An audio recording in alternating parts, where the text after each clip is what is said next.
So, good morning. Ako po si Renzi Buhas. Ako nga narinig sa mo.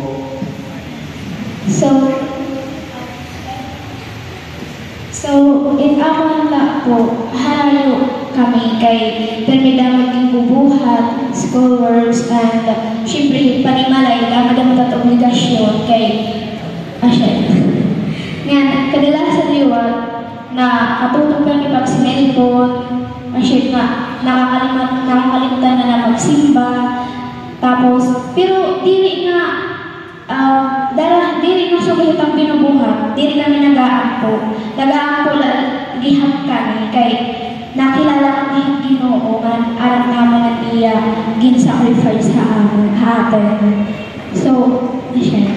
And number 2 naman, damo po yung mga rason na dili kami nakakapagsimba na tilang damo po yung rason na dili kami nakakapagsimba, pero nag-aangko, naghihap kami. Siri ko pa man, na unang linya ka, dili natin agad-agad hinangalimutan at pag-aangko. Mahinangalimutan pa rin pagsimba, pero pag-aangko, aaling na mismo atin. So, aaling atin kung patuloy lagi hanggang mag-aangko. Even if so kung tahit, kasi nasimba. May mga tao kasi nga nasimba lagi ha, pero pag gagawas, mga maglan, ginayakan, nangangalikot na hanira mga ginisaan, ang Ginoo.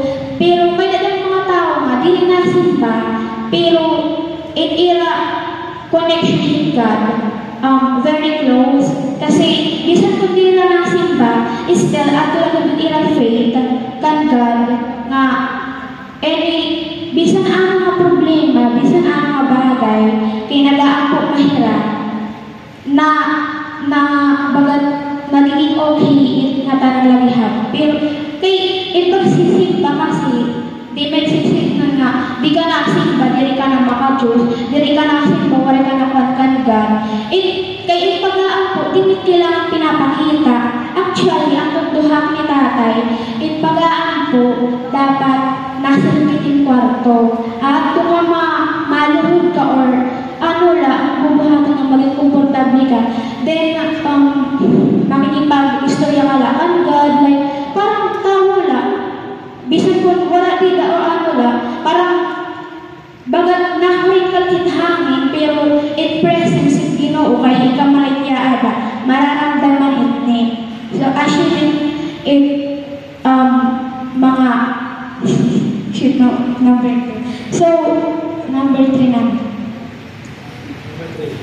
Amon lang po may bukuling or ang may buhaton nito nga pagiging aktibo nga pagbuling na simbahan nga ng pagbuling